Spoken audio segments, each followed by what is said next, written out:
श्री स्वामी हरिदास विजय तीर्थराम।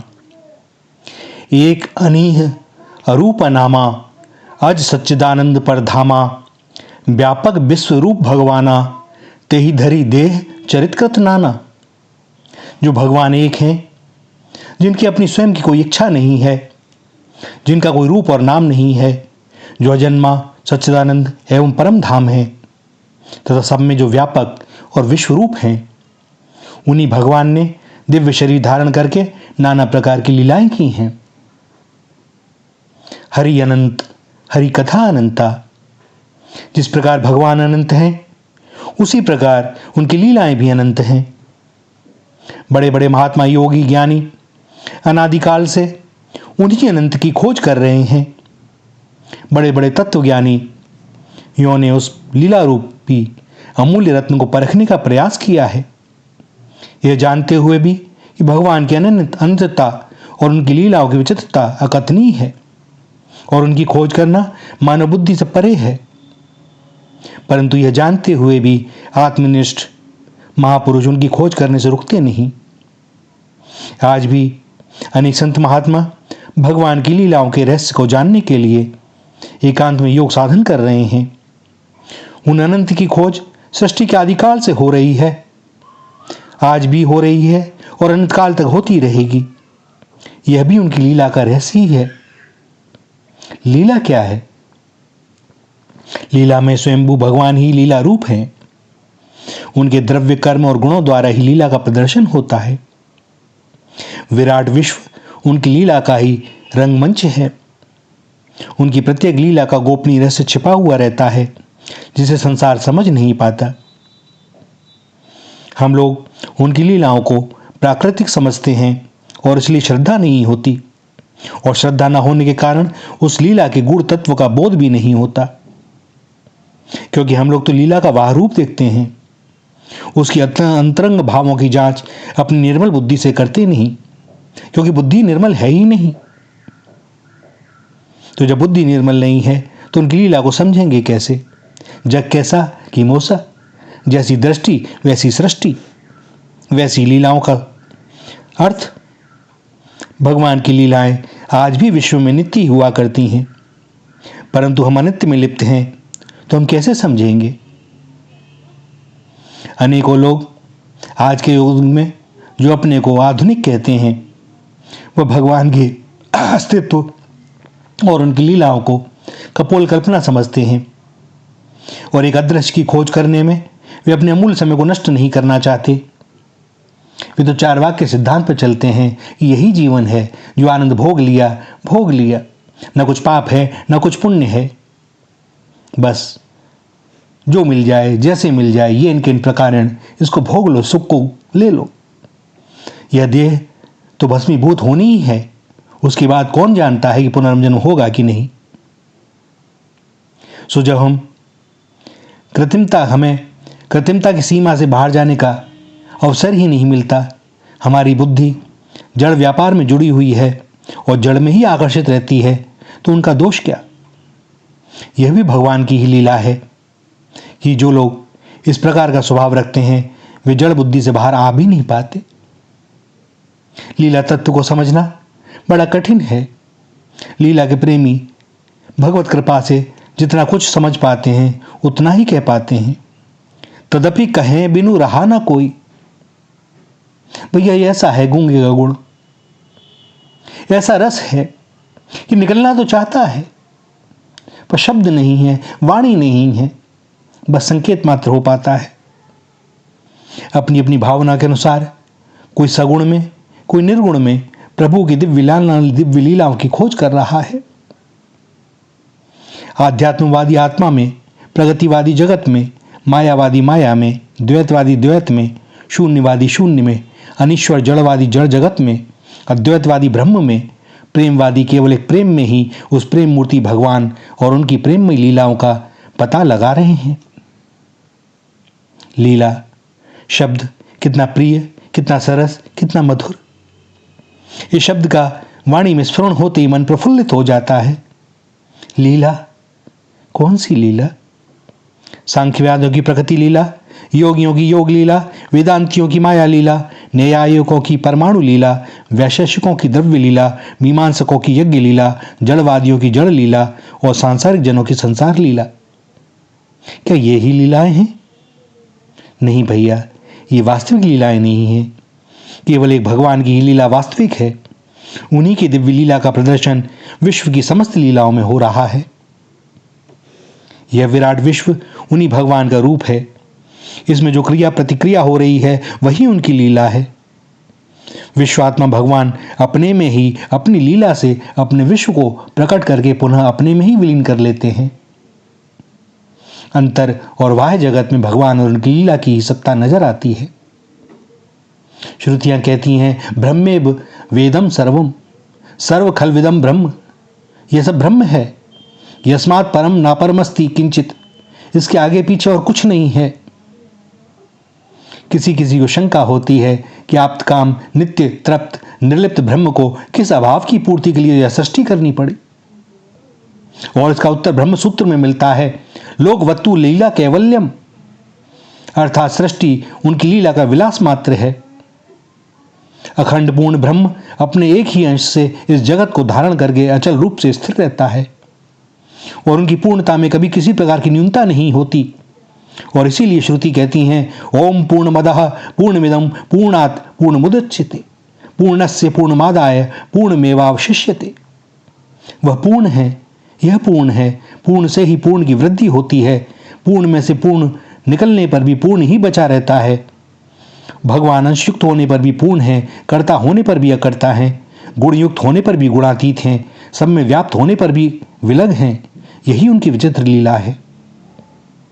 जिस समय हमारा ध्यान सृष्टि की नियमित अलौकिक और विचित्र रचना की ओर जाता है, उस समय सहसा ही भगवान उनकी लीला का स्मरण हो आता है।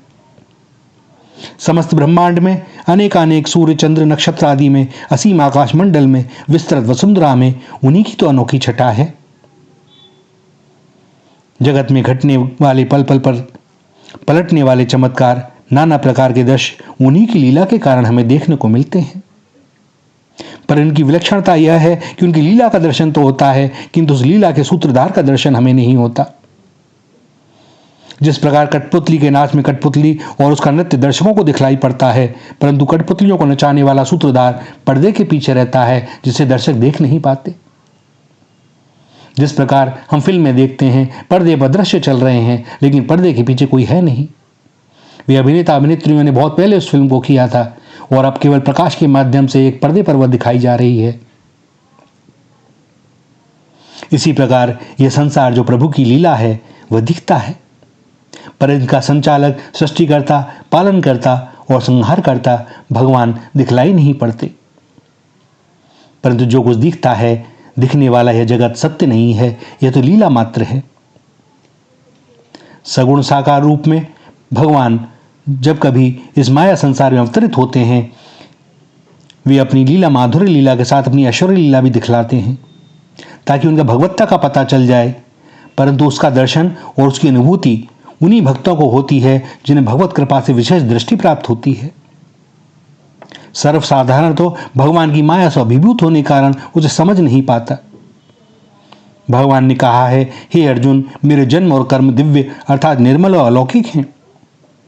इस प्रकार जो मनुष्य तत्व से जान लेता है, वह शरीर को त्याग कर फिर जन्म को प्राप्त नहीं होता, किंतु मुझे ही प्राप्त होता है। भगवान के दिव्य जन्म और कर्म के तत्व को वही जान सकता है जिस पर भगवत कृपा होती है और जिसे महापुरुषों, संतों और रसिकों का सत्संग मिलता है।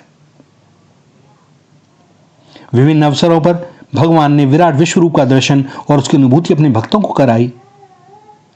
वटपत्र पर स्थित बालकृष्ण प्रभु अपने श्वास से मार्कंडेय जी को अपने पेट में ले गए। वहां प्रभु के उदर में मार्कंडेय जी ने संपूर्ण सृष्टि का दर्शन किया। वामन अवतार में भगवान ने राजा बलि से 3 पग भूमि की मांग की और उस 3 पग भूमि को मापने के लिए वामन रूप प्रभु ने विराट स्वरूप धारण करके राजा बलि को अपने विश्व रूप का दर्शन कराया। माता यशोदा को बालकृष्ण भगवान ने अपने मुखारविंद में संपूर्ण विश्व के दर्शन कराए। कुरुक्षेत्र के मैदान में भगवान श्री कृष्ण ने मोह से ग्रसित अर्जुन को दिव्य दृष्टि प्रदान कर स्वयं में विराट विश्व रूप का दर्शन कराया। और भगवान कृष्ण जब पांडवों की ओर से शांति संदेश लेकर कौरवों के पास आए तो अपनी ऐश्वर्य लीला के अंतर्गत दुर्योधन को भी अपने विराट विश्वरूप का दर्शन तो कराया, परंतु अहंकारवश दुर्योधन भगवान के विश्वरूप का वास्तविक दर्शन प्राप्त नहीं कर सका। और इससे यह स्पष्ट होता है कि भगवान के विश्वरूप का वास्तविक दर्शन जिसे प्राप्त नहीं होता वह स्वयं को ही कर्ता मानता है, अहंकार से आविष्ट रहता है और संसार की सभी परिस्थितियों में सुखी और दुखी होता रहता है, जो उसके जन्म मरण बंधन का मुख्य कारण है। जो सत्पुरुष हैं वे संसार की प्रत्येक घटना को भगवान का अवश्यभावी मंगलमय विधान मानकर संतुष्ट रहते हैं। ऐसे संत महात्मा इस सत्य का प्रत्यक्ष अनुभव करते हैं कि उनके अंतःकरण और इंद्रियों से होने वाली प्रत्येक चेष्टा श्री भगवान की शक्ति द्वारा ही निर्दिष्ट और संचालित होती है। जो कुछ होता है वह सब भगवान की शक्ति ही करती है। अतः यह स्मरण रखना चाहिए कि भगवान की इस लीला में कोई अनहोनी बात नहीं होती। जो कुछ होता है वही होता है, जो होना है और जो होना है वही ठीक है, वही मंगलमय है। भगवान का कोई भी विधान मंगल से रहित नहीं हो सकता। वास्तव में यह जगत प्रभु की नाट्य लीला का रंगमंच ही है, जिसमें हम सभी अभिनय करने वाले कलाकार हैं और अभिनय करने वाले कलाकारों का सीधा संबंध नाटक मंडली के स्वामी से होता है। उस स्वामी की ओर से जिस अभिनेता को जो पाठ दिया जाता है उसे वह कुशलतापूर्वक करना है, और जो जितनी कुशलता से करता है उससे नाट्य मंडली का स्वामी उतना ही प्रसन्न होता है। कलाकारों का उद्देश्य अपने अभिनय के द्वारा नाट्य मंडली के स्वामी को प्रसन्न करना होता है। अभिनय मंच पर जो पाठ अभिनयकर्ताओं को दिए जाते हैं उनके परस्पर संबंधों में भी उनकी कोई आसक्ति नहीं होती। अर्थात जैसे कोई पिता बना किसी नाटक में, कोई पुत्र बना, कोई भृत्य बना, कोई दास बना, कोई पुलिसकर्मी बना, कोई राजा बना, कोई मंत्री बना, कोई और कुछ बना, कोई भिखारी बना, किंतु वे जानते हैं कि ये सब केवल नाटक तक के लिए सीमित है, रंगमंच के लिए। वे सारे संबंध उतनी देर केवल प्रदर्शन मात्र के लिए होते हैं जितनी देर वह अभिनय चलता है। इसी प्रकार भगवान के संसार रूपी रंगशाला में जिसे जो स्वांग प्रभु की ओर से प्राप्त हुआ है उसे पूर्ण कुशलतापूर्वक ईमानदारी से करना ही हमारा कर्तव्य है।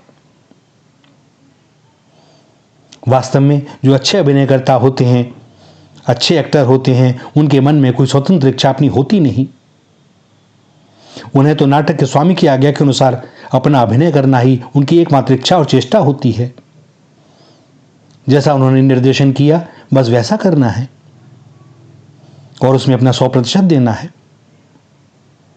उसी के अनुसार अपनी सारी कामना को त्याग कर भगवान के संसार रूपी लीला मंच पर भगवान की प्रसन्नता के लिए उन्हीं भगवान के संकेत के अनुसार कर्म करना ही हमारा धर्म है। यही उनकी उपासना है और यही उनकी भक्ति है। भगवान ने गीता में कहा है, तदर्थ कर्म कौन्तेय मुक्त संगा समाचरः। अर्जुन, तुम आसक्ति छोड़कर भगवान के लिए भली भांति कर्मों का संपादन करो। जिस साधक, जिस भक्त के प्रत्येक कर्म में दृष्टि रहती है तथा बिना किसी आसक्ति और कामना के इस प्रकार के कर्तव्य कर्म करता है, वह आगे चलकर भगवान के हाथ का यंत्र बन जाता है। उसमें कोई अहंकार नहीं रहता। वह कठपुतली की तरह जैसे भगवान नचाते हैं वैसे नाचता है। भगवान जो कुछ कराते हैं वही वह करता है। उसकी अपनी कोई इच्छा नहीं होती, कोई कामना नहीं होती। जो मालिक चाहे वह करना है और उसी में सुख। कोई सेवा मिल जाए, कुछ भी, जो वो दे दें, पूरे आनंद से, पूरे मनोयोग से करने को आतुर। स्वयं रहता नहीं। और तब उसकी वैसी प्रार्थना हो जाती है जैसे भाई जी ने लिखा है। और क्या लिखा है उन्होंने षोडश गीत में? भैया, भाई जी कोई साधारण मानव नहीं थे। दास उनके विषय में कुछ कह नहीं सकता, क्योंकि भक्त और भगवान में कोई भेद नहीं होता। बस इतना ही यथेष्ट। और ऐसे भक्त ये हृदय की भावना हो जाती है, तुम हो यंत्री मैं यंत्र, काठ की पुतली में तुम सूत्रधार। तुम करवाओ कहलाओ मुझे, नचाओ निज इच्छानुसार। मैं करूं कहूं नाचूं नित ही, परतंत्र न कोई अहंकार, मन मौन नहीं मन ही न पृथक, मैं अकल खिलौना तुम खिलार। जो करते हो आप ही करते हो, बस उसका अपना कुछ रहता नहीं। न किसी से राग, न किसी से देश, न कोई आसक्ति, न कोई बंधन। वह नित्य मुक्त केवल भगवत कर्म का संपादन करता रहता है, और उसके पास उसके दर्शन जो भी करे भैया वह भी आनंद से बढ़ जाता है, क्योंकि भगवान के भक्त और भगवान इसमें रंच मात्र भी भेद होता नहीं। श्री राधा श्री राधा श्री राधा।